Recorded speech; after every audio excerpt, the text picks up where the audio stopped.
What's up, y'all? I am a poet, I'm an actor, I'm a writer, I'm a producer, I'm a lost boy. Yeah. A lot of people know me from different films I've done, sometimes, somewhere, you know what I'm saying? I've been a hood classic for a long time. Y'all might have, knew me from like dating Ashley on Fresh Prince, kicking it with Moesha, hanging with Mr. Cooper, or chilling with Steve Harvey. I've been around. Y'all might have saw me recently kicking it with Blood and Bone with Michael Jai White. So I've been around, but tonight, I'm happy to be out here. Mad love to David for bringing me out. Mad love to all the poets that graced the mic so far. Let's get it for them. I've been a part of the poetry scene here in LA for a lot of years, almost 2 decades now. So, but tonight we're celebrating love, right? Valentine's Day's coming up, and Love Day. I'm down for love, and Mike hit me up. David hit me up. He's like, "Can you grab the mic? Can you talk about, can we celebrate love? Do a love poem, a sex poem, some fucked up love poem." I said, okay, then I'll do something. I'll do one of each. So let's just get started like this. I knew this girl named Nikki. I guess you could say she was a sex fiend. She was a dancer. Well, actually a stripper, and that is to say, to see her naked, you have to pay. Anyway, one night I was in a devious mood, rendezvous with my boys to the club up the street. Live, totally new girls, 18 and over. $10, you must have ID. So there I sit in this seedy joint, sipping flat soda, tripping with fear, wondering what my mom's think if she ever caught me here. Then out comes this girl. Petite physique, body was perfect to me, you see. I'm looking at her, looking at me, can't turn away. Something strong I sense as she danced, removing articles of clothing off her body, but not once removing her eyes off of me. And I felt that either she was the greatest dancer in the world, or somehow we managed to touch something real. So, I'm coming back to that moment. I'm freaking out right now. We managed to touch something real. And the show ends, and she comes and talks to me, and I play the shy role when she bikes show. You don't even know the half of it. See, she went up in my crib to see if I could take a stab at it. And we get to the dance, and we move, and we fit together like puzzle pieces. Puzzle pieces to an erotic portrait as it may appear, and then she whispers in my ear, "Pull my hair." And so I do. And then she says, "Harder," and not at the roots, but at the ends because it hurts more.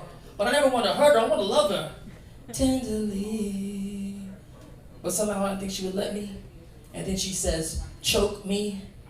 And I'm a gentleman, so I try to do it gently. And then she said, "Harder." And then all of a sudden I'm in this artsy S&M document of some sort with this girl riding me, pushing me to the limits of my sexuality. And I stop for a second and be like, "Yo, I don't do that." And that started the wrestling match.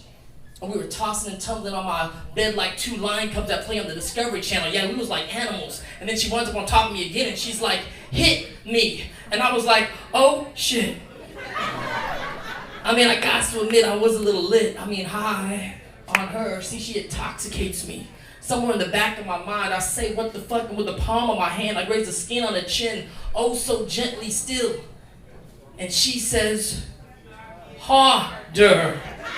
And I don't know what to do, because I'm not the kind of guy who hits girls. I don't even know why this would even be getting her off.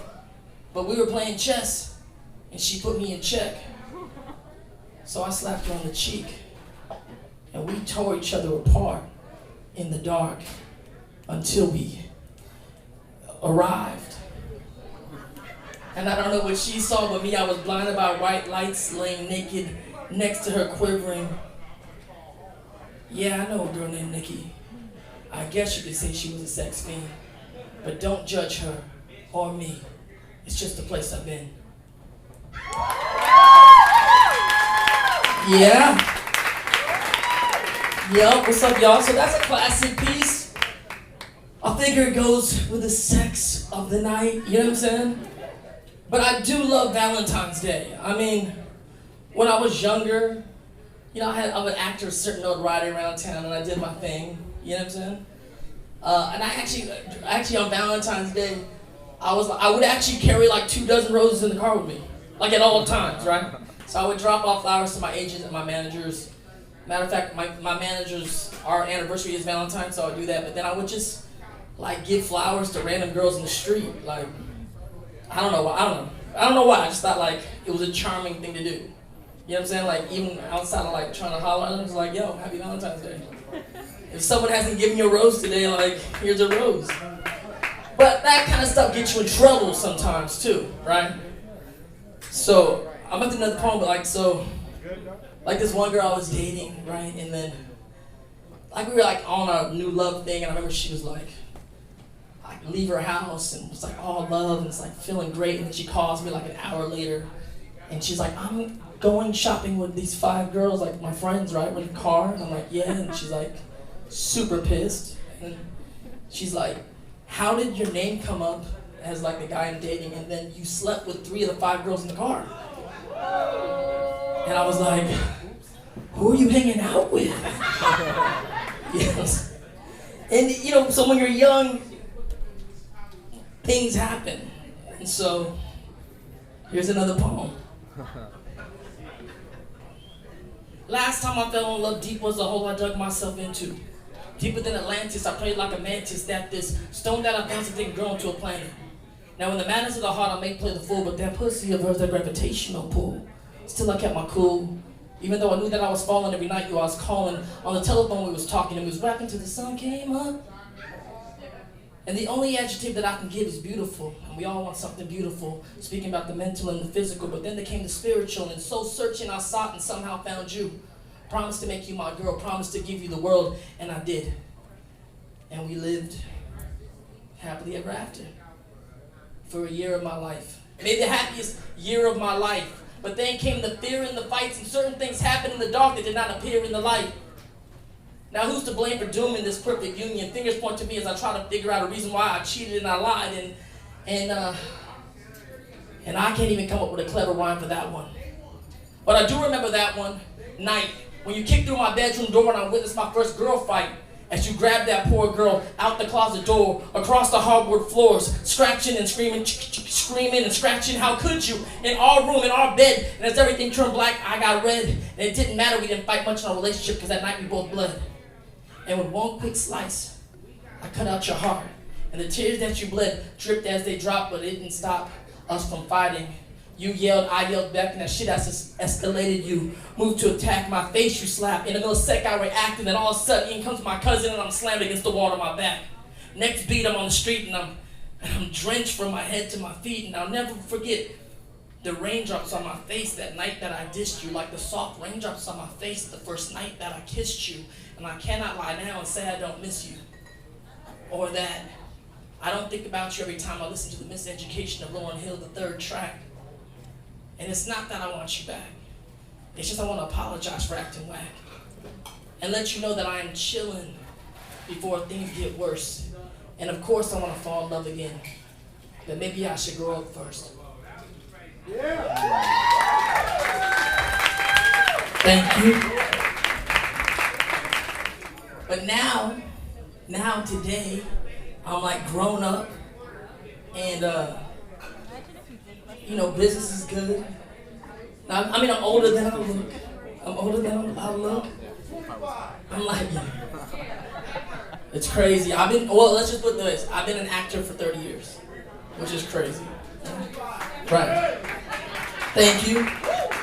Y'all in this industry know how hard it is to keep your rock rolling for decades. But, Angel don't cry, you know what I'm saying? So, as you grow up and you go through all these things, I find myself in love, right? I'm engaged now. Right? You're like, So I'm engaged. So, you know, hey, everybody got every dog has his day. Every dog has his day. There's some players out there and they know, we all know, sooner or later, you gotta hang them gloves up, son. Someone gonna make you hang them gloves up. So, when you fall in love, I mean, things change. So, I'm about to do a poem. My last poem I'm gonna do right now is this is not like a performance piece. This is not like a slam piece or a spoken word like performance piece. This is just a poem I wrote to my girl like a year or so ago, and to her, and just about love, because it's love, right? So I'm just gonna read it to you. Y'all cool with that? Y'all cool with reading? It just goes like this. In writing about love, is it done best by those in it, or those in search of? Or those who've lost it because the memory of what they had and squandered is so much stronger than what it was when it was in the palm of their hand? I only ask because I hate love poems.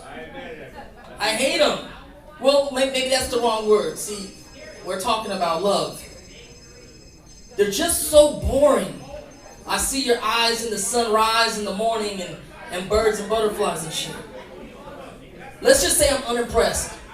I've always felt I was a better poet when my life was a mess. I write perfect poems about the pursuit of sex and my many conquests. Every Tuesday night, I go down to the poetry lounge, get on the mic, and I tell my stories to all those in attendance, especially the pretty girls. And then when the show ended, I would see who want to come home with me to be the next inspiration to my next perfect poem. But then I fell in love. But we'll get back to that. We'll get back to that. See, mentally, I struggle with monogamy. I don't like the drama, so I keep it comedy. I mean, when I talk to girls, I can be witty when I want to be. But honestly, the poetry I write is no substitute for the poetry in life. And I can never actually describe the color of her eyes, because it's neither brown or green. It's actually both. And it doesn't even matter. It's what's behind them that matters most. And birds and butterflies and shit. See? Now I'm writing these silly love poems, standing here securely in the longest relationship of my life. And it's not all birds and butterflies and shit. It's not that simple. Years fly by and I made her laugh and I know I made her cry. Actually, I made her do both at the same time. Maybe that's a sign of love. This love affair gets longer, these feelings get deeper, this love gets stronger, and she often asks me exactly why do I love her. And to tell her that she's beautiful or wonderful is not nearly enough. You just can't measure love in length. I can't explain to her because my weaknesses are her actual strength. It's a bitch to write about love. I mean, all the words written about it throughout history, this love still remains a mystery to most of us. And here I am trying to find this feeling we claim to have with those most close to us, and it doesn't feel like birds and butterflies. It's heavier than that.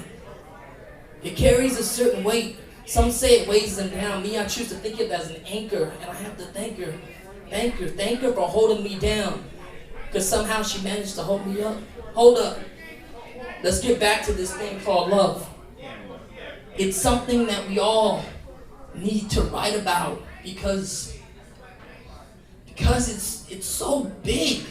It's too big. It's much more than just as one poet can give. It's both light and heavy. It's often rocky, but it's secure and steady. We write about it forever, even though it's all been said already. Thank you guys. Thank you. Wordplay.